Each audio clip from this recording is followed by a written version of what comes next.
participantes, bienvenidos a esta primera webconferencia donde realizaremos una presentación del diplomado en pruebas de software.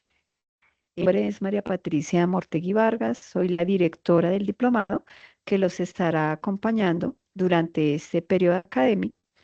Yo soy ingeniera de sistemas, magíster en ingeniería de sistemas y computación y actualmente soy candidata a doctora en ingeniería.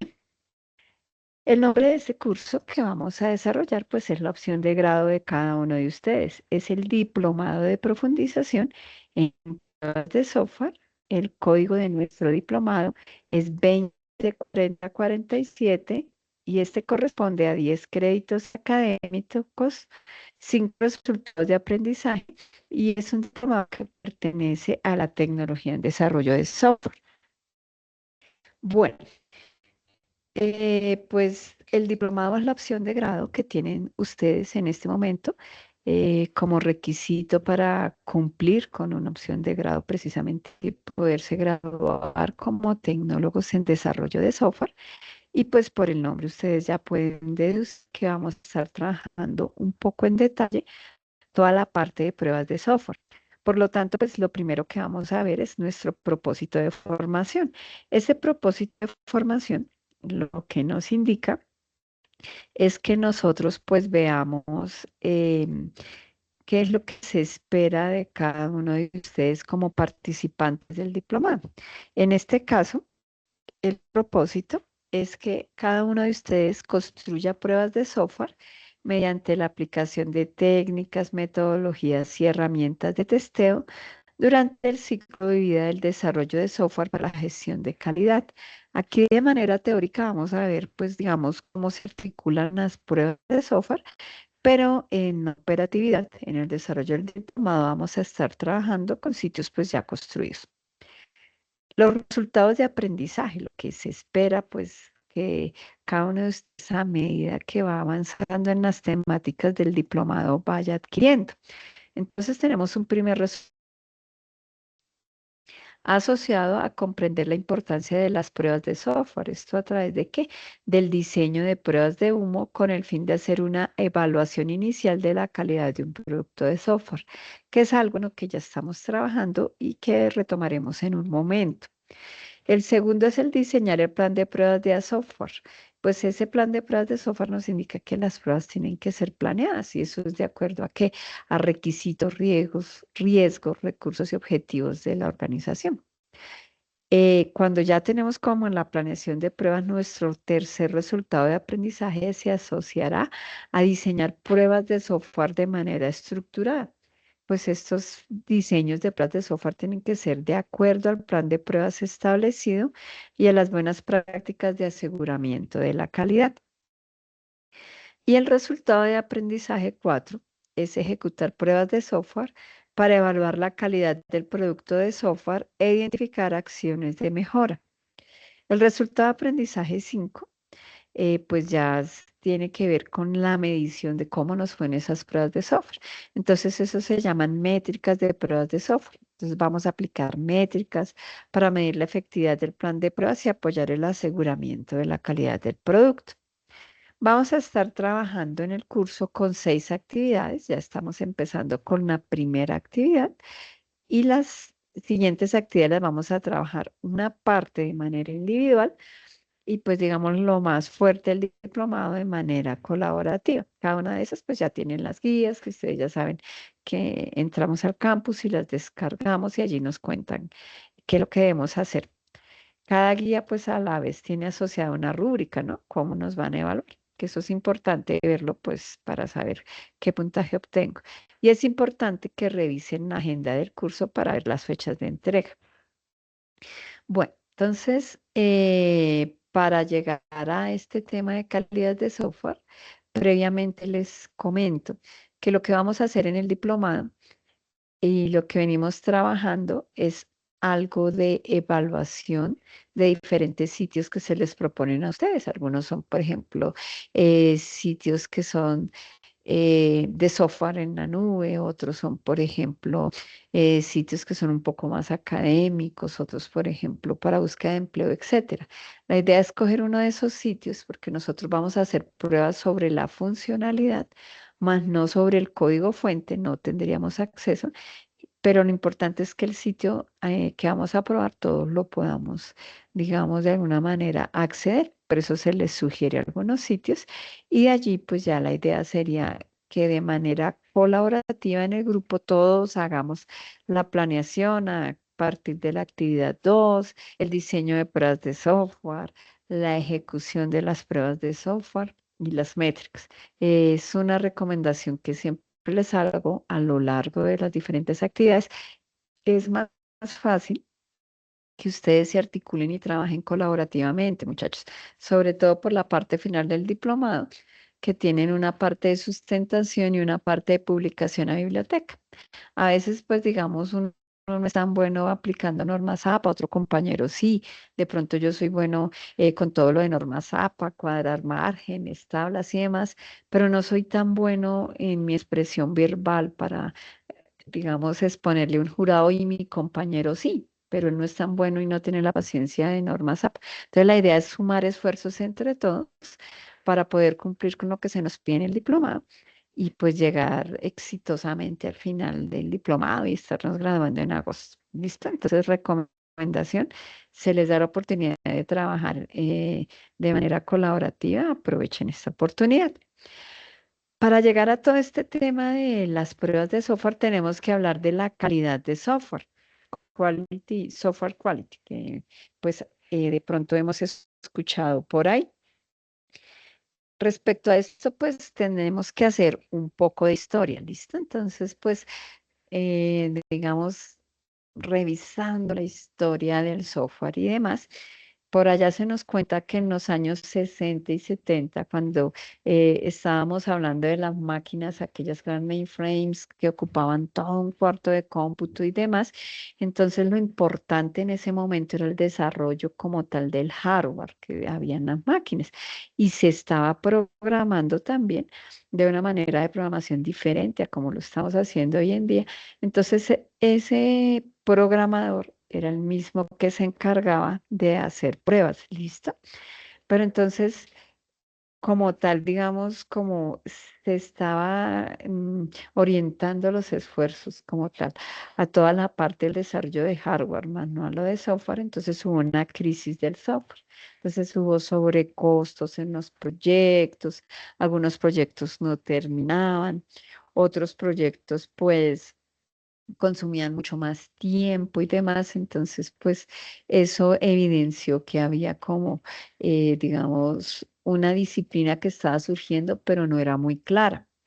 Debido a todo esto, entonces ya en los años 80 pues se vio la necesidad de definir, bueno, toda esa parte de la programación de estas computadoras es una disciplina totalmente diferente del hardware que tienen ellas asociadas. Entonces, pues como tal, eso tiene un proceso, ¿no? Así como cuando estamos hablando de empresas manufactureras y viene la construcción de un producto, aunque este producto es intangible, va a tener un proceso y requiere de bases de ingeniería y es cuando nace la ingeniería de software.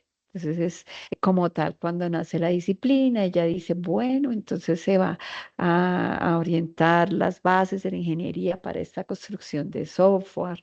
Habrán algunas etapas que siempre debemos realizar, por ejemplo, una planeación, un análisis y demás.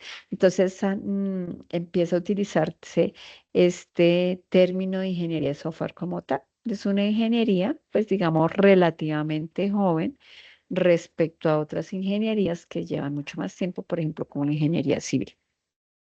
Bueno, después de que nace la ingeniería de software en el 87, pues sale o nace el Software Engineering Institute y allí se propone un modelo de madurez para las empresas, saber qué tanta adopción de tecnología hay y demás, lo cual quiere decir que en su momento, entonces, pues también, además de definir como tal esta nueva disciplina que se llamaría ingeniería de software, nos vimos en la necesidad de decir, uy, bueno. hay algo asociado a la calidad de software y eso asociado a la calidad de software, entonces pues tiene también que estar asociado a esta nueva disciplina. Entonces ya empezamos como con la inquietud de que además de construir el software debería ser lo que uno esperaba, pero con algunas características y empezamos a dar como los primeros pasitos hacia la calidad de software. Hacia los años 2000, pues surgió algo muy chévere que fue el manifiesto ágil.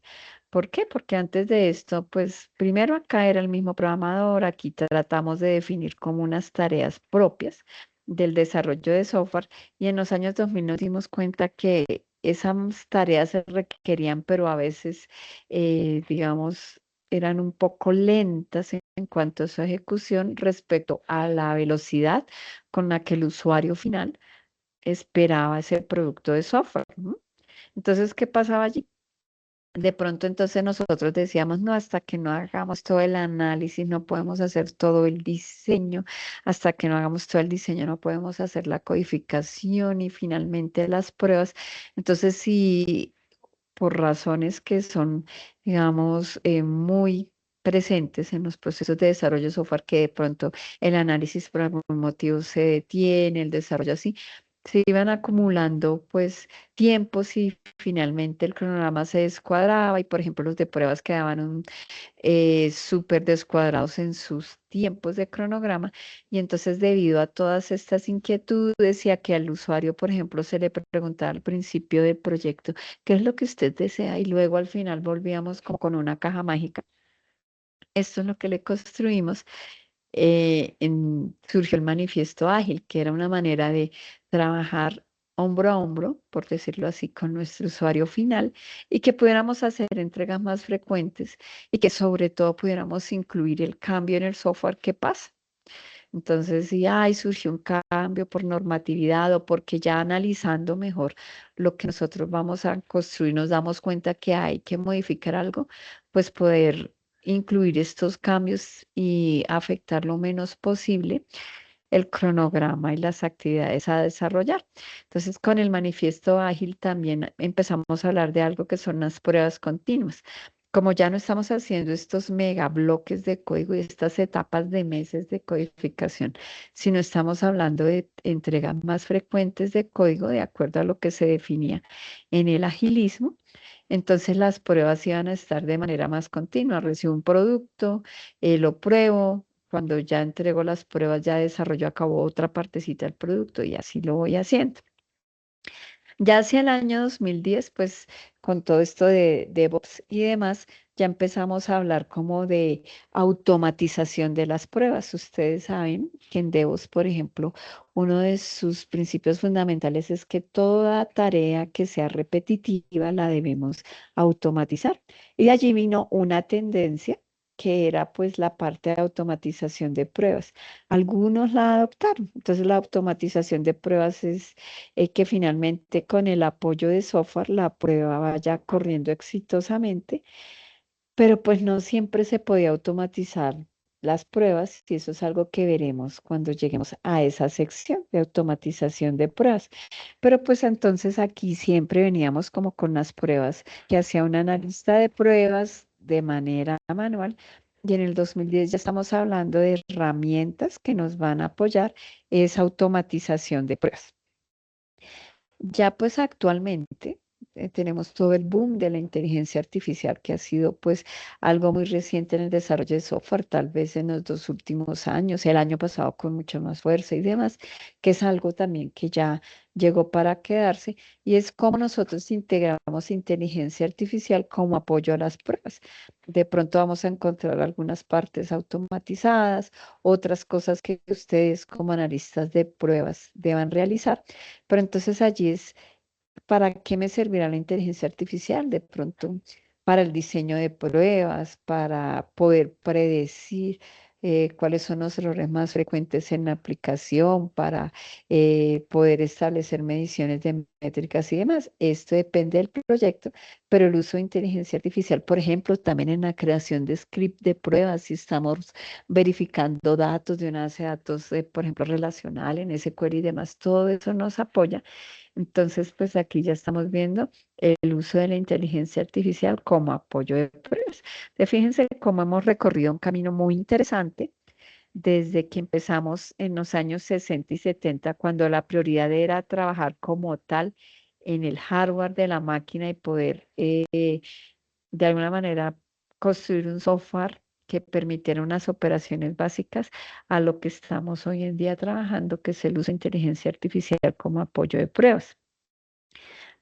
Algo muy interesante destacar allí es que la calidad del producto está directamente relacionada con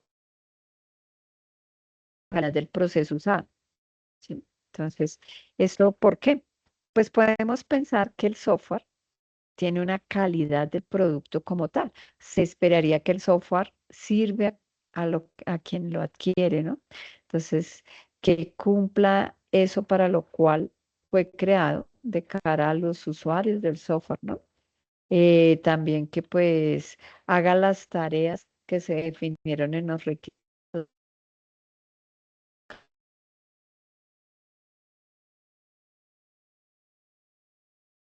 en cuanto a velocidad, a, pues apuntando caídas,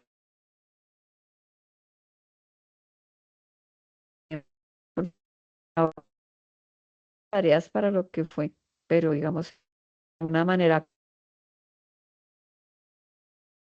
entonces la calidad de, bueno, ¿cierto? Súper lento en dar respuestas, la calidad del producto no es tan buena. Y también hablaríamos de la calidad del proceso. Puede ser que el software haga lo que, para lo que fue concebido, haga las tareas que se definieron en los requisitos, pero ¿a costa de qué? De pronto tenemos al programador allá en una labor heroica, tomando Vive 100 y trasnochando unas 2 semanas para poder cumplir con el cronograma, pero pues eso no es sostenible en el tiempo, ¿cierto? Ese proceso de software. O es un caos, liberamos el producto sin hacer pruebas, entonces se pone de una vez en producción en caliente, como decimos por ahí. Entonces luego habrá fallos críticos en producción y entonces pues es una suma de las dos cosas, la calidad. Como si nosotros pensáramos, por ejemplo, muchachos, en una comida, ¿sí? Puede ser que la calidad del producto sea buena o no. Entonces puede ser que el plato sí esté realmente delicioso, lo que nosotros hayamos ordenado, el sabor, por ejemplo, en una carne, el tiempo de cocción de acuerdo a como a ustedes les guste, ¿sí? Pero si, por ejemplo, está exageradamente salada, entonces ya la calidad del producto no va a ser lo que a mí me gusta. O si a mí no me gusta, por ejemplo, que esa carne sea tan asada y me la entregan casi como un carbón, para mí la calidad del producto no es lo que yo esperaba, ¿cierto? Pero también habría aquí una calidad del proceso, pues aquí me llega el plato, pero no sé en la cocina qué pasó, por ejemplo, el chef casi se quema. Entonces es un proceso que está generando un riesgo, ¿no? Igual que como el programador, casi se nos quema el pobre programador toda una noche sacando el código. Acá casi se nos quema el chef porque, no sé, las condiciones de la cocina no son las mejores o los temas de salubridad, ¿no? Entonces no están con las normas, el tapabocas, ¿sí? O cosas como que no se demoraron, la comida estaba rica y el chef la preparó bien, pero se demoraron como 50 minutos en traerme el plato. Pues para mí eso ya no es un proceso óptimo y seguramente no voy a volver allá. Entonces digo muy rico y todo, pero el tiempo de espera es demasiado. Entonces es una suma de las dos cosas para que yo considere que ese es un producto de calidad. Así nos pasa con el software. También es importante resaltar que en el software nosotros hablamos de un ciclo de vida, que es el ciclo de vida del desarrollo de software, que nosotros tal vez lo vimos en cursos como el de análisis de requisitos o en los cursos de diseño. ¿Qué pasa allí? Pues habíamos dicho que para hacer un software necesitábamos una serie de etapas, una serie de pasos, ¿cierto? En ese sentido, entonces, lo primero que siempre se hace es el análisis. Si no tenemos claro qué se requiere del software, para dónde va el software, es decir, si lo va a usar mucha gente, va a haber muchas peticiones, si son usuarios ocasionales, si es móvil, si el software debe tener condiciones de accesibilidad para personas de baja visión, para personas con discapacidad visual, etcétera. Entonces acá, si no contemplamos todas esas cosas desde el análisis, vamos a tener luego un problema. Posterior al análisis, pues, ¿qué pasa? Viene toda la parte de diseño. Pero aquí en esta labor de análisis debemos hacer como una parte de interacción muy fuerte con nuestro usuario real, ya en los proyectos reales, porque los usuarios van contando los requisitos y las necesidades del software a medida que ellos, pues se les va ocurriendo la historia y pueden omitir cosas muy importantes. Por eso el analista de sistemas aquí debe ser muy hábil en todas estas reuniones de requisitos para poder obtener la mayor cantidad de información. Aquí, no, lo ideal es que nosotros como analistas de pruebas, ojalá en estas etapas de análisis nos socializaran para qué se requiere el sistema o nos fueran contando. En un caso ideal también deberían invitar al analista de pruebas en esas reuniones donde están los usuarios. Por eso el analista de pruebas ya sabe que debe probar. No siempre pasa, lastimosamente, pero en un buen ejercicio, desde el análisis ya deberíamos estar involucrados. Luego viene toda la parte del diseño del sistema, aquí viene toda la arquitectura y demás. Si yo como analista de pruebas puedo ver estos diseños, pues mejor aún, ¿no? Supongamos que en el diseño pues ya puedo ver cuáles son los principales casos de prueba, entonces así yo voy a casos de uso, entonces yo podría diseñar mis casos de prueba o ver las historias de usuario, o en el diseño ya se definen estos son los roles, va a haber un administrador, un usuario tal, tal, sí. Entonces yo podría imaginarme cómo van a ser las pruebas de acuerdo a estos diseños, saber si va a haber una base de datos relacional, no relacional, hasta si me toca llegar a consultas sobre la base de datos. Chévere ver aquí en el diseño cómo están diseñando la base de datos. Pues ya viene toda la parte de desarrollo y pruebas, ¿no? Que aquí pues se supone ya la mayoría adaptamos algo, si no es que somos bien, eh, digamos, bien seguidores de las metodologías ágiles, sino por lo menos en una parte, porque pues ya en el mundo empresarial las empresas se van adaptando de acuerdo a las necesidades con las diferentes metodologías de desarrollo. La idea es que aquí de todas maneras va a haber unos desarrollos cortos y vamos a estar nosotros probando, que es como la esencia de todo el mundo ágil. Y aquí en estas pruebas, entonces, pues debo tener una muy buena comunicación tanto con desarrollo como con los usuarios finales, porque habrá pruebas donde yo estoy viendo, por ejemplo, una parte del componente, todo el sistema, las pruebas finales y demás. Y acá viene la implementación de usuarios, seguramente cuando estemos liberando el sistema. A muchos de ustedes en analistas de pruebas es muy común que también sea la persona que dé la capacitación al usuario, a veces el que ayude con manuales, son labores que van como aquí intrínsecas en pruebas y quien esté ayudando a los usuarios finales porque fue el que probó el software. Desde pronto les toque esto, no siempre. Y aquí viene toda la parte de mantenimiento, porque pues construir el software es solo su parte inicial, pero la mayor parte de vida útil de un software se nos va en mantenimiento. Entonces, en esta parte de mantenimiento siempre vamos a tener pruebas. Hubo un cambio, toca probarlo y luego sí liberar a producción. Entonces, fíjense cómo en el ciclo de vida del desarrollo de software, pues aquí vamos viendo cómo las pruebas interactúan a lo largo de este ciclo de vida de desarrollo de software. Pero hemos hablado de pruebas de software, de calidad, y decimos, pero finalmente, ¿qué es la prueba de software? La prueba de software es una forma de evaluar la calidad del software, ¿sí? Hace un momento hablábamos que si el software era lento, que si el software era ágil, que si hacía las tareas para las cuales fue diseñado y demás. Entonces, nosotros tenemos que evaluar esa calidad del software con el objetivo de que de reducir el riesgo de fallos cuando el software esté en el entorno productivo. Eso es lo que nosotros hacemos cuando estamos trabajando con el equipo de desarrollo, es que nosotros podamos identificar la mayor cantidad de fallos antes que el software se coloque en producción, porque allá es más difícil ajustar. Ya nos toca trabajar sobre datos reales, afectar históricos, por ejemplo, de los datos. Depende del fallo, entonces hasta se afecta la operación. Para hacer esas pruebas de software, pues no solamente es, venga China, usted que es el de pruebas, entonces, o China, venga para acá, pruebe esto, ¿no?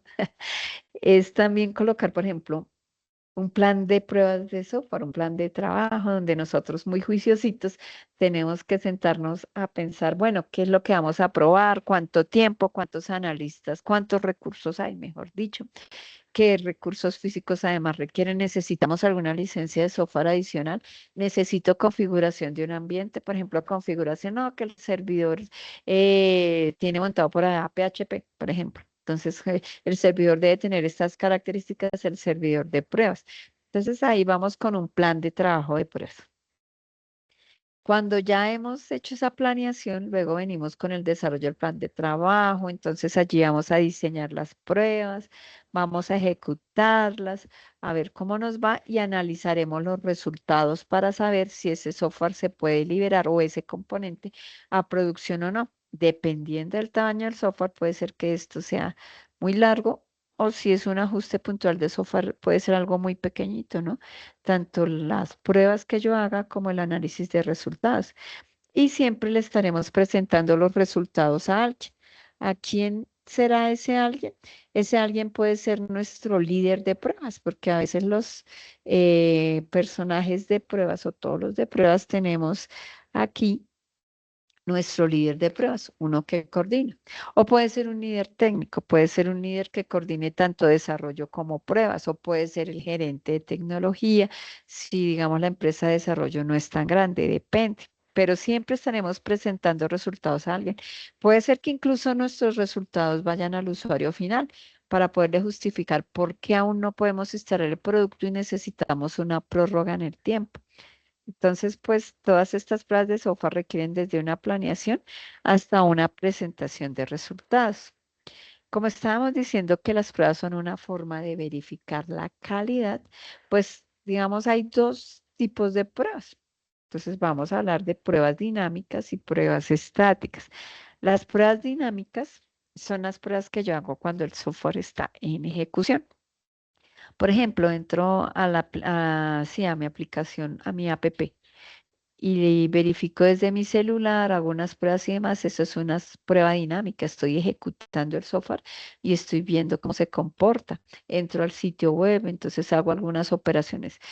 Allí intento adicionar, borrar, eliminar. Si funcionó, entonces eso es una prueba dinámica o no funcionó.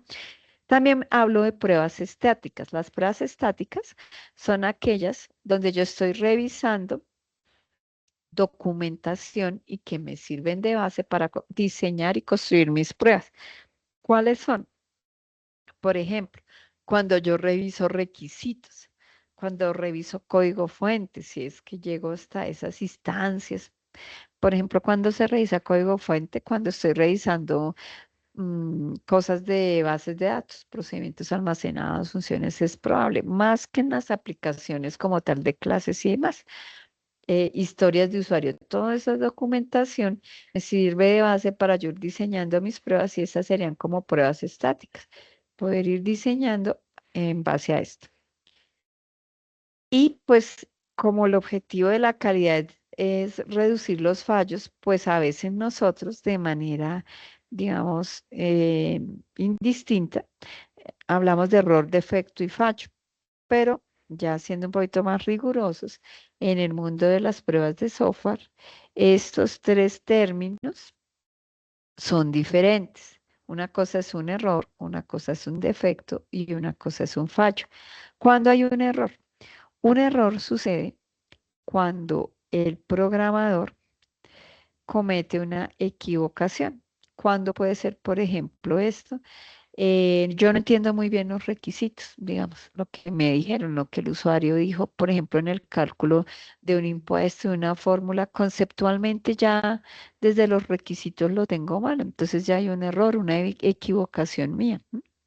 O en el diseño de pruebas, entonces me quedó mal el diseño. Verificar que el usuario tenga un cupo de endeudamiento de 10 millones y era solo de 1 millón, por ejemplo.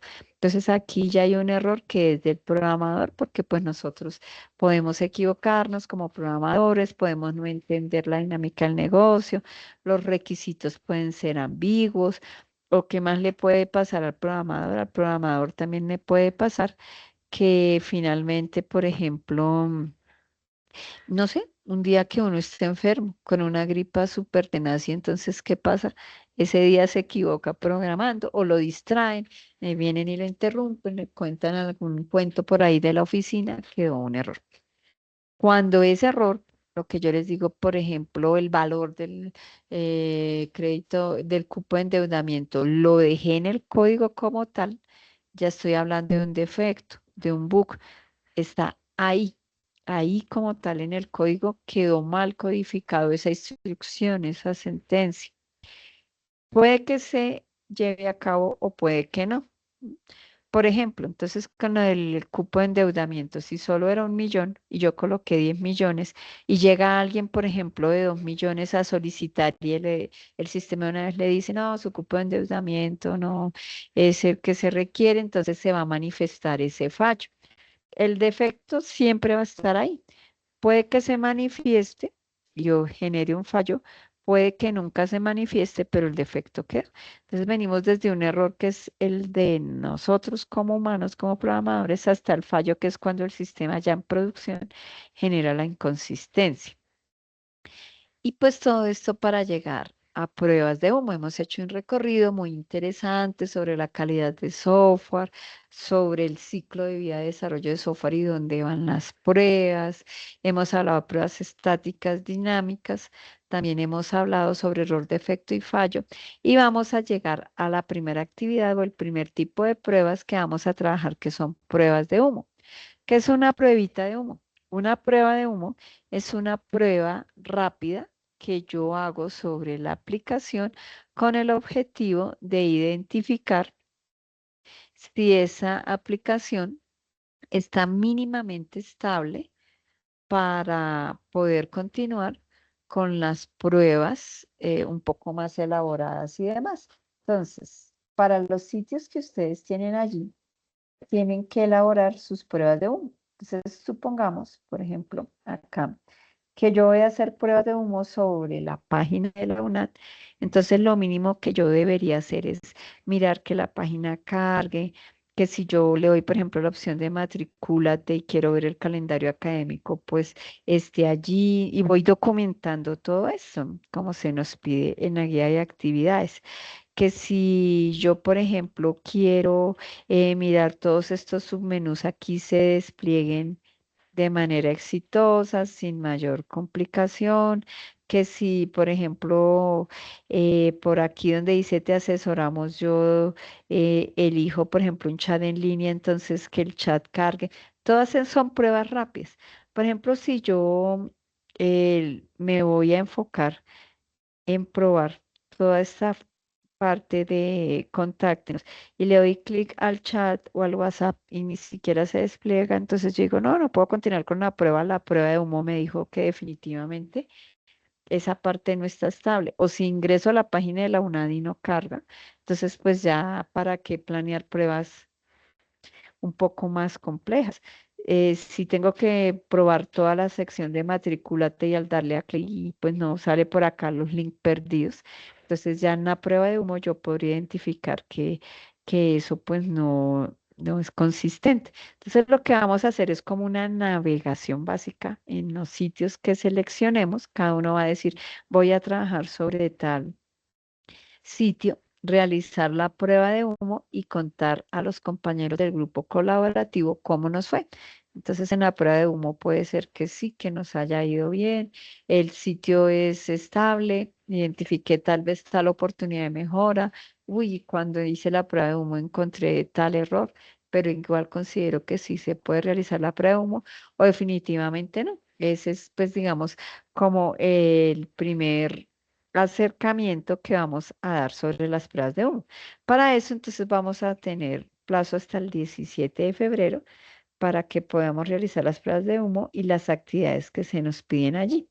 Vamos a estar trabajando con el libro del ISTQB, que ustedes lo encuentran ahí en las referencias bibliográficas. Es como el libro guía que está ahí en la biblioteca y que podemos nosotros usar a lo largo del periodo académico. Y pues ya la idea sería ser muy juiciosos de acuerdo a la agenda del curso para estar pendientes de las entregas y demás. Por ahora, entonces, pues la invitación a seleccionar el sitio, a ir realizando las pruebas de humo y pues a ir participando en el foro y socializando esas pruebas de humo que ustedes realicen. Bueno, entonces por el momento no es más, les agradezco cualquier duda, inquietud, me pueden buscar por Teams, ahí pues tienen los datos de contacto míos en los foros. Con mucho gusto pues les estaré aclarando cada una de sus dudas. Un feliz día para todos y nos vemos luego en otra webconferencia. Chao, chao.